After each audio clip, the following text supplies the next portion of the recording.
Somewhere in Kandahar, Afghanistan, a convoy from the 10th Mountain Division is stranded in the middle of nowhere, stuck outside the green zone with a vehicle that's gone and died on them.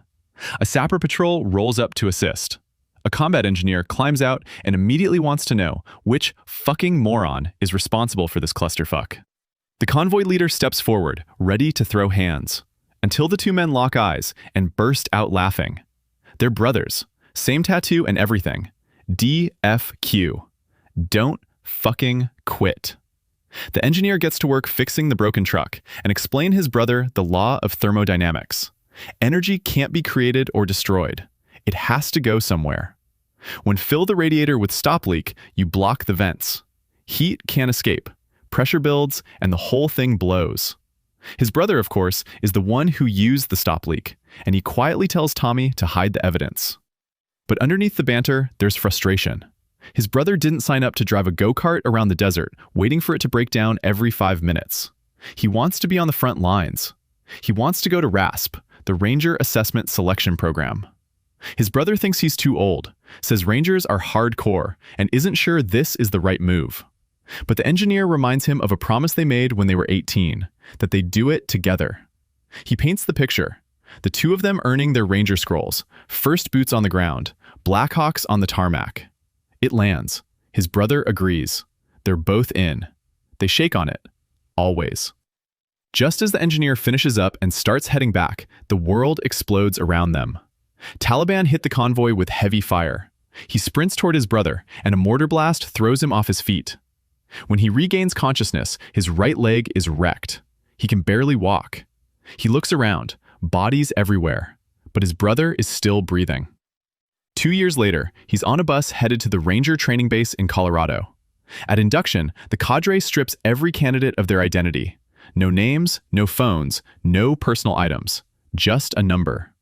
One of the sergeants notices that a candidate is an E6 with prior service and will be a designated team leader. The candidate acknowledges this and is given the number 7.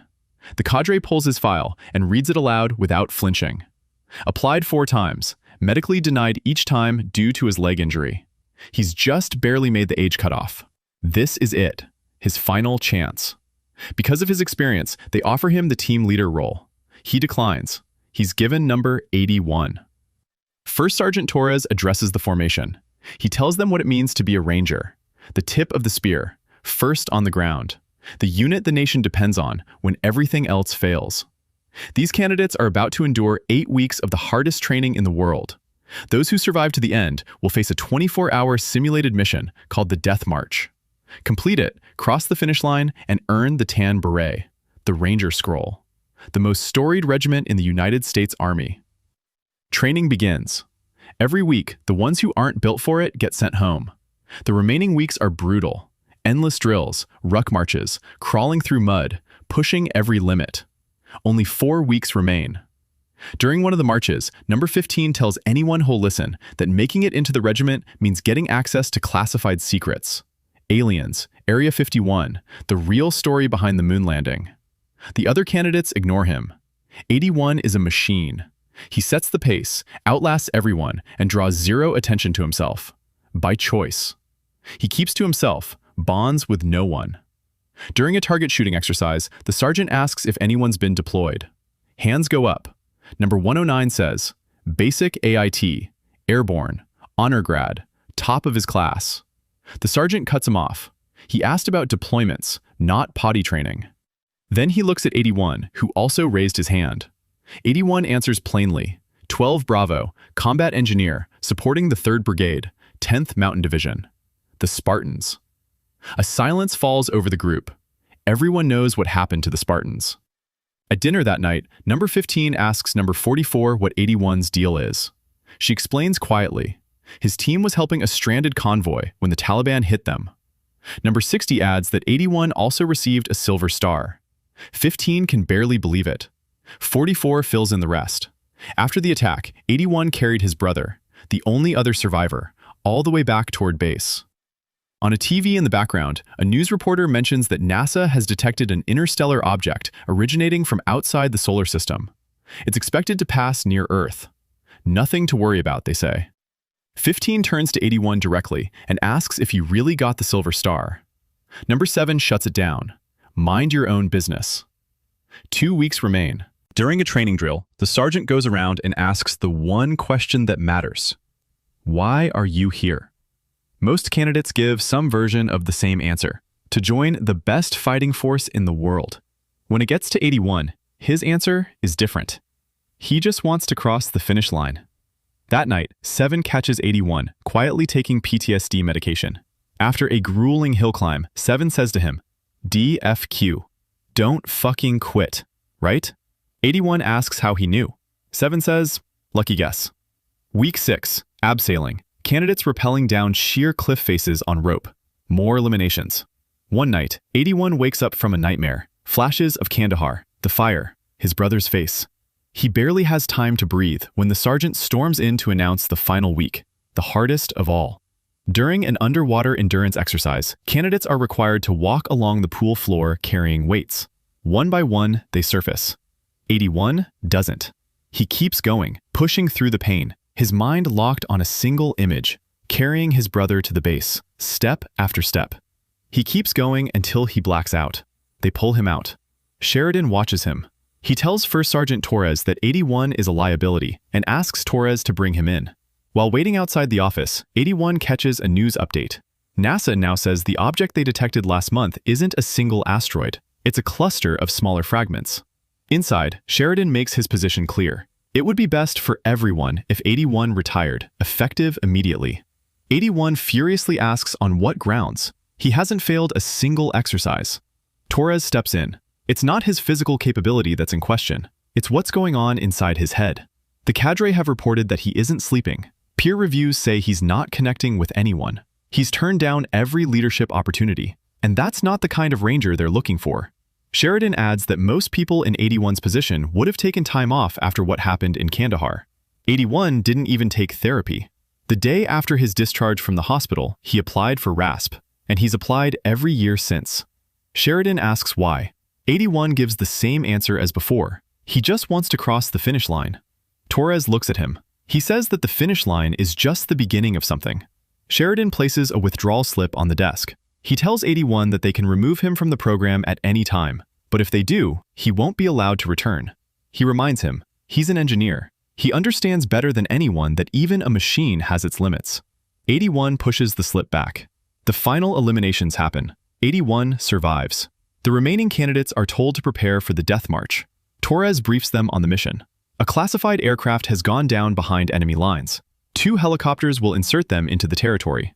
Objective 1. Locate the aircraft and destroy it with C4 before it falls into enemy hands. Objective 2. Move to a rebel village outpost where the downed pilot is being held and extract him. They'll be facing simulated 360-degree security around the village. They're carrying blank rounds. At any point, the Cadre can ambush them. If the ambush succeeds, the mission is over and they fail. 1 radio, 24 hours. Cross the finish line. Then Torres announces that 81 will lead the mission. Sheridan says, complete this mission and he'll personally hand them their Ranger scrolls. The death march begins. The helicopters drop them deep in the woods. After landing, 81 gets them into formation. He asks number 57 to check the map and figure out where they are. Using a compass, they get a fix on their current position and the target. 81 sets a 24-hour countdown and asks if anyone has questions. Number 15 quietly remarks that 81 is not exactly a natural public speaker. Nobody disagrees.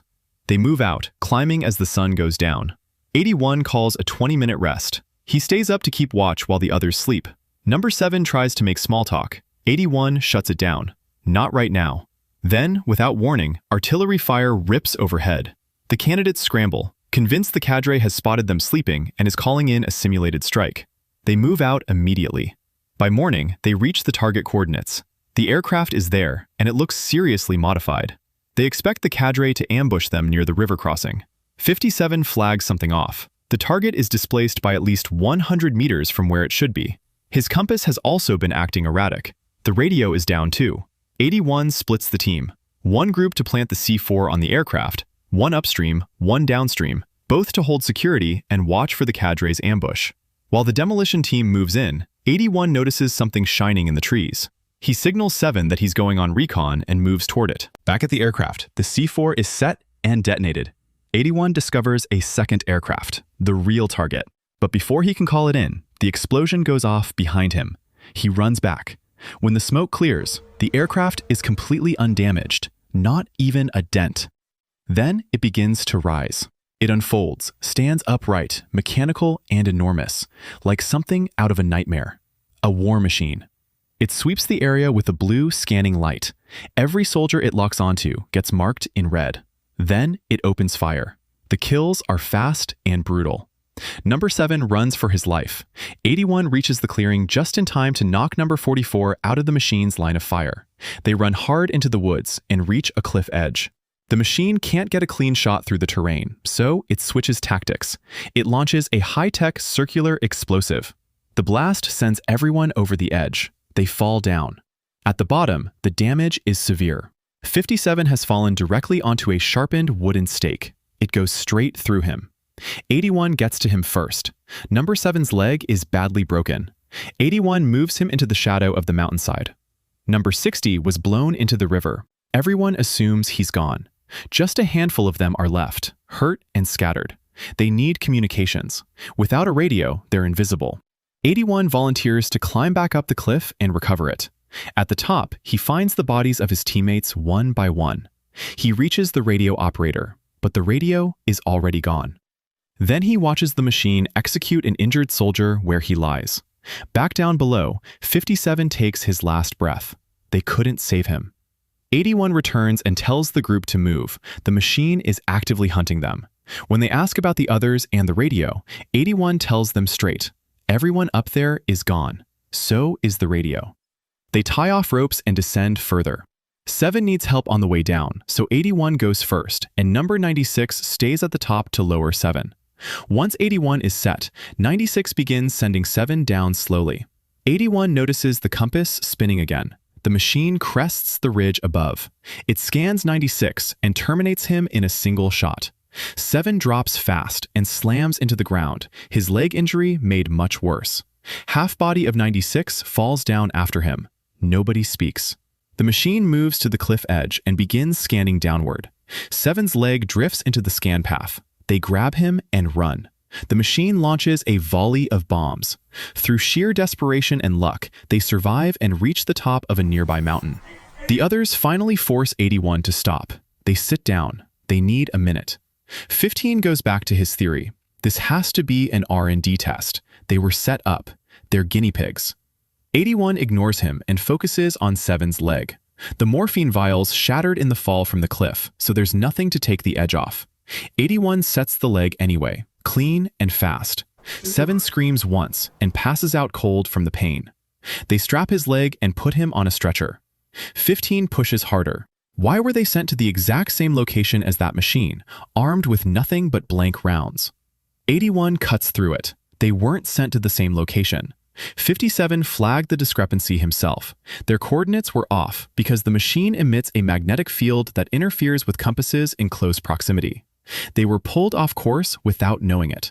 81 makes the call. They move toward the village outpost. The Cadre will be there, and right now, that's their best shot at surviving this. They carry 7 and push toward the village, but a river cuts across their path, running fast and rough.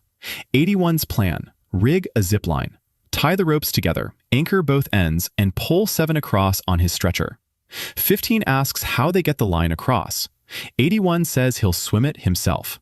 81 places a compass against a tree and tells 109 to keep eyes on it as an early warning for the machine. Then he ties one end of the rope to his body, tells 44 to hold the other, and jumps in.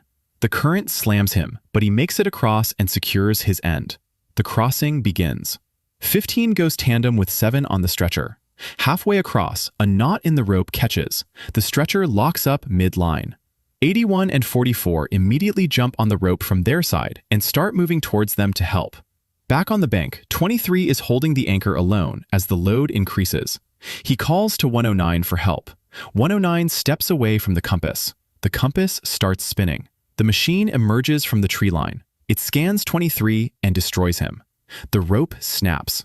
Everything goes into the water. 7 stretcher, the remaining candidates, all of it swept downriver. The loose end of the rope wraps around 81's leg. He gets his knife out and cuts himself free. The machine jumps into the water and starts firing.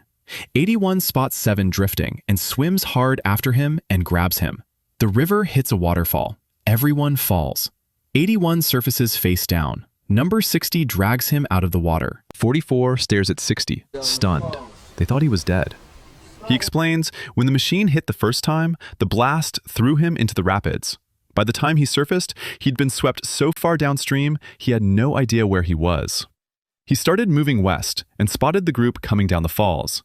He'd also managed to get a look at the O-plan in Torres' office before all this started. All the Cadre had scheduled was fireworks and booby traps. Whatever that machine is, it was never part of the plan. 109 is shaken badly. 81 gets everyone back on their feet. They climb and push toward the village. Near the village perimeter, 81 spots the booby traps the Cadre laid for the simulated mission, tripwires connected to flares. 60 says that it's the first of 3 security layers.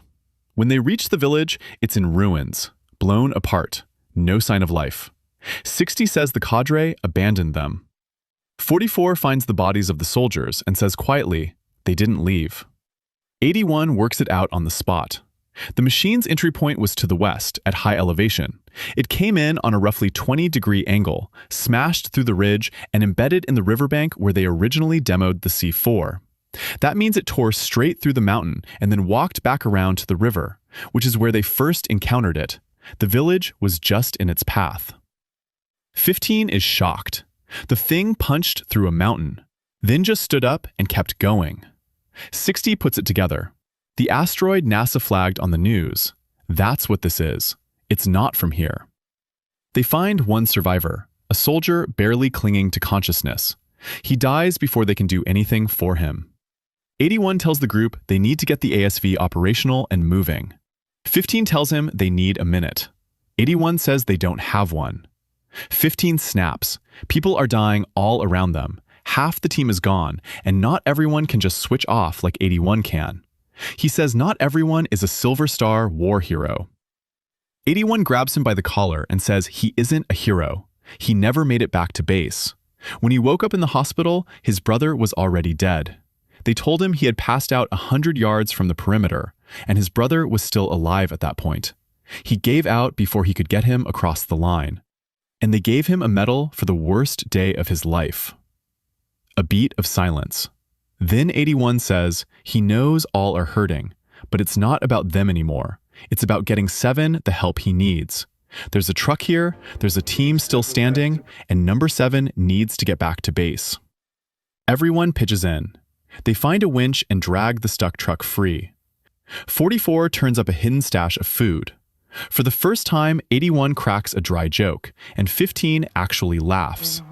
They help 7 inside. Then, a tripwire goes off in the tree line. The machine has walked straight into one of the Cadre's booby traps.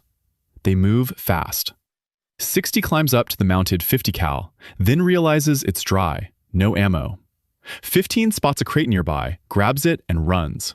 The machine appears. It locks onto 15 just as he reaches the truck and hurls the ammo box to 81. He's hit before he can get inside. He's gone.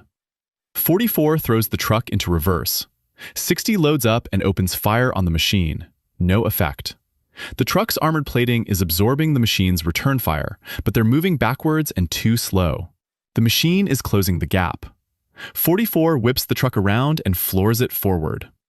109 diffuses a fire breaking out in the truck. They hit speed, and the machine stops shooting. Instead, it unloads a wave of bombs. The truck gets knocked off the road and crashes down into the woods. 44 fights the wheel but can't hold it. Somehow, they survive the crash. They drive through a mountain valley, but the machine is already ahead of them. It drops off a cliff directly into their path, plants itself, opens up its chest cavity, and fires the blue beam. 44 wrenches the truck sideways. 60 keeps shooting, making no difference. They find more ammunition in the back. 81 tells 109 to aim between the armor plates.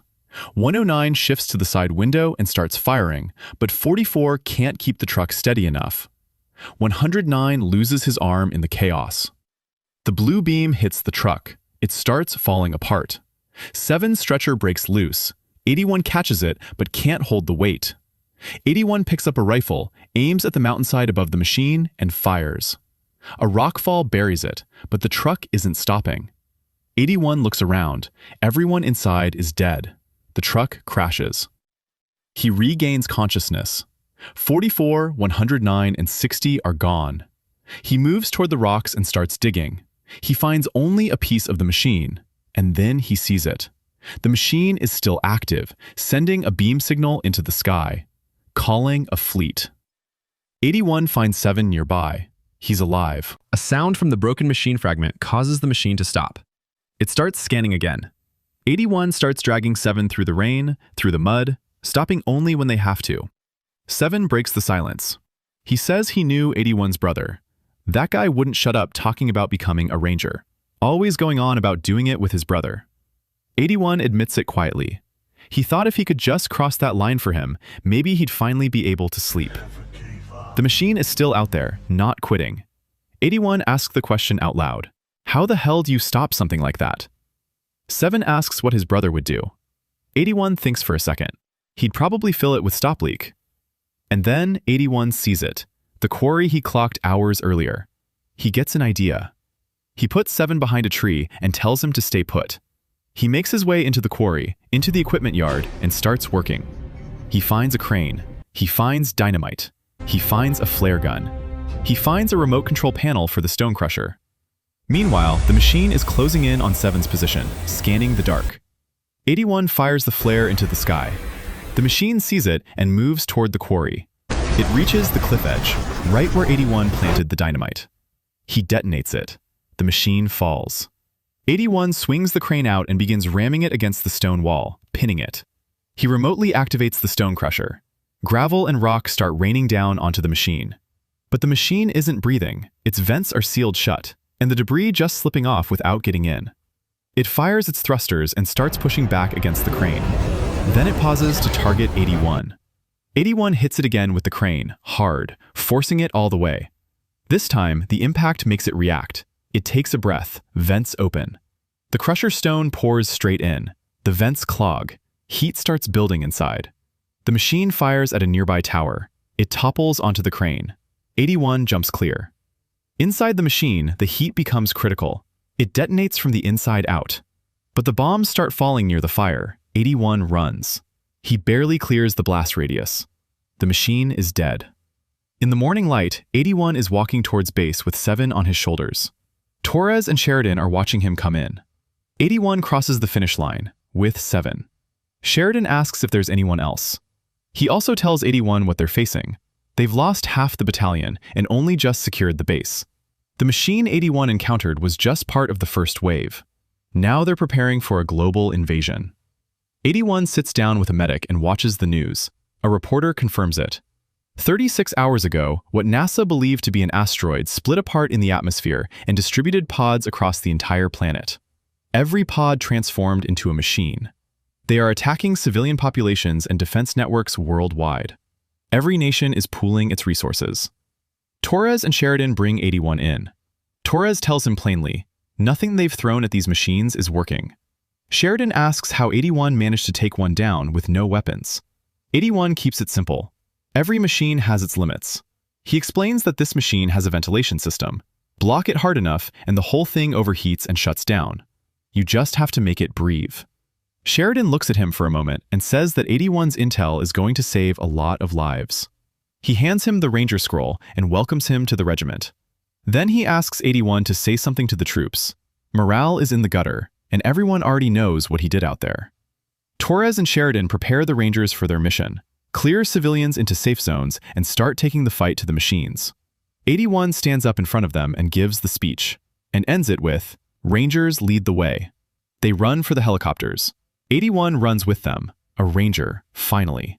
His brother's dream carried across the finish line. And somewhere on that flight, for the first time in 2 years, he closes his eyes and sleeps.